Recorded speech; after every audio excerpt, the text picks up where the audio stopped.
So, Dr. Kamara, we heard reports about the Amnesty report.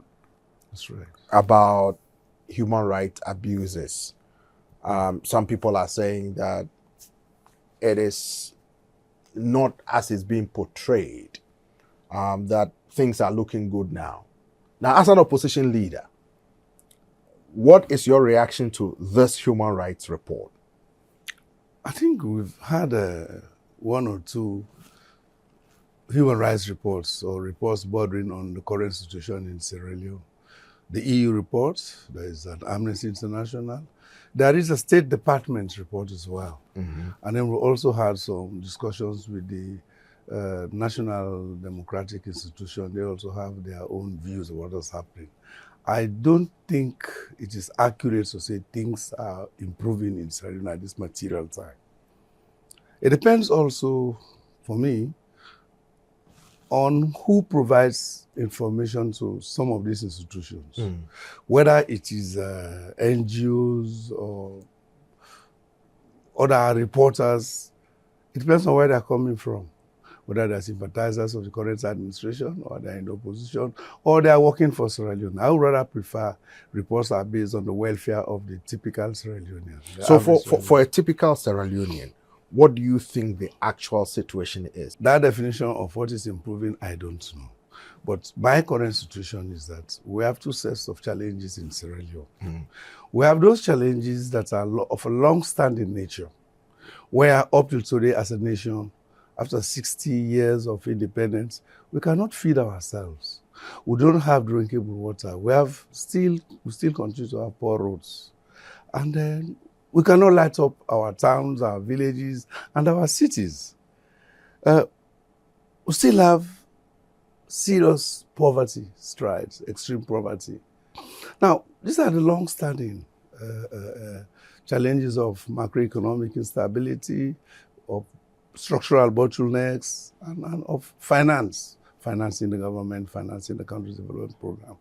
Then you have today's own typical challenges, which are a creation of the government.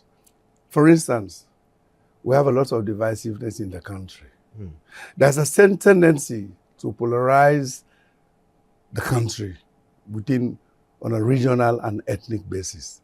What do you say to those critics of yours who said you were part of an administration that ruled Sierra Leone for 10 years, 2 consecutive terms, and that if the country is now experiencing such challenges, that could be attributed to your government, previous government, because you ruled the country for 10 years. I know. And that the fundamentals of the economy, your administration at that time did not put it right to ensure a positive trajectory of Sierra Leone at the moment. So who is to blame? I think it did. I think it did. There was massive improvement. There were improvements. I can give you a historical trajectory of Sierra Leone, where we've come from since independence. By 5-year period, by decades, we've gone through difficult times. We had the 10 years, we have the 10 to 11 years war. We did not bring the war, it was not the APC war, it evolved. And then we managed to move out of that, or we emerged out of it. Difficulty. I was there in Sierra Leone, in the Ministry of Finance, okay? And then we had the peace agreement in 2002. And we had phases of development interventions. Pakaba came, 5 years, 2002 to 2007. I was there as financial secretary. I know exactly what we did. Just a time when we had to go back into governance issues, when we had to build institutions. Through that, we'll be able to sort of encourage, to incite international institutions to come back to Sierra Leone. We made that improvement. Now, some people are saying that your party itself is not united. You need to unite your party first before you can unite. The party is united now. More than ever before you can unite the country. So what makes you the most qualified to unite Sierra Leone? I'm not using the party. Giving the opportunity. I'm not using the party. Okay. I'm using myself as Samura Kamara, a Sierra Leonean. Okay. A Samura Kamara who cuts across all the tribes in Sierra Leone, with all friends, all over. Yesterday, I had a video conference with the Creole Descendants Union. And there it was very clear about my relationship with the Creoles. My relationship in the Southeast, my wife is from the Southeast, is from Pujeung. Pujeung? From Pujeung, Masangbaka, the Rogers. You understand? I've grown up with them. And I've been with my wife for over 40 years. My children are half Mende, half Timni.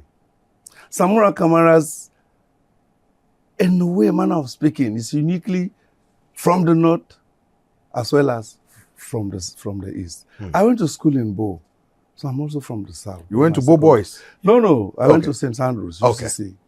I went there. So, honestly, I have a very strong affiliation in the southeast.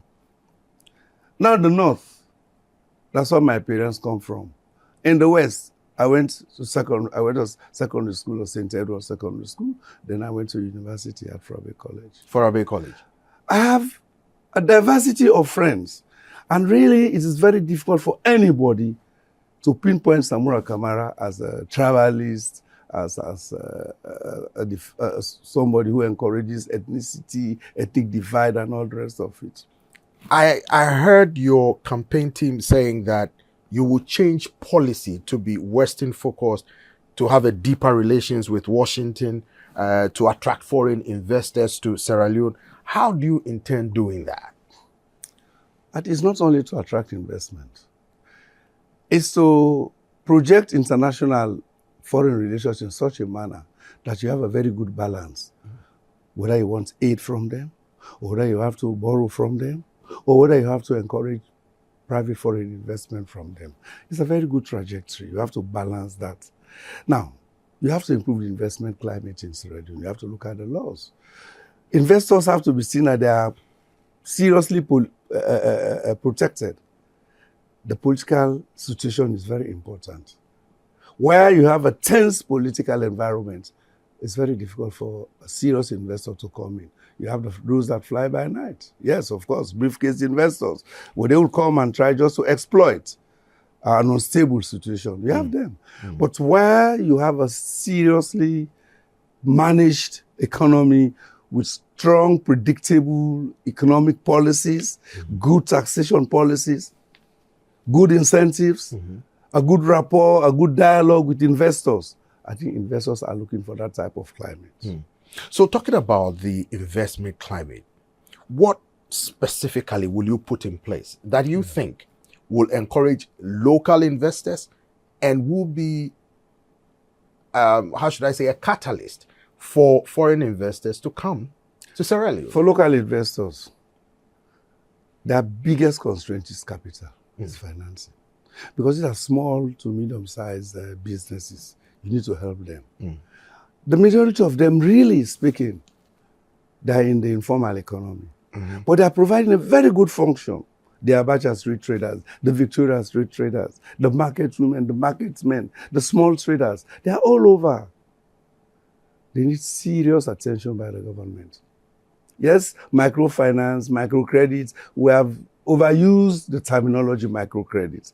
But you need to tap a type of financing that will actually generate growth in their businesses, that will protect them. For the foreign investors, this is what I've just told you. They need respect for agreements, respect for contracts, anti-corruption. They don't want to partner with those who are corrupt, people who are corrupt. Yes. How would you handle it? Give me the steps you would take. One, to address corruption, and two, to make these investors, both local and foreign, comfortable enough to want to invest and create jobs for your people. If it is their fear for corruption, then it means we have to challenge anti-corruption seriously. I have a zero tolerance for corruption, and I will pursue that. I will make sure in my administration and beyond, we really, really try to project an image of credibility, a non-corrupt image. If Sierra Leoneans decide that you are going to be the next president by reposing confidence in you and voting for you, within the first 100 days in office, what will they see you do to improve their lives? You know, as I told you, you have long-standing challenges of infrastructure.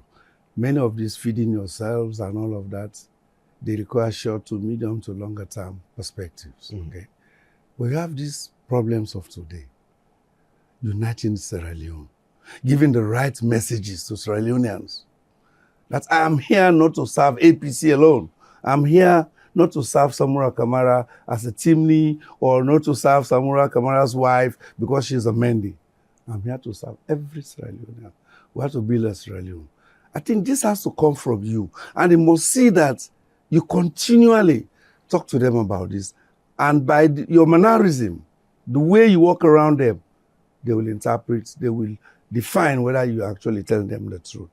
So this divisiveness has to be challenged up front.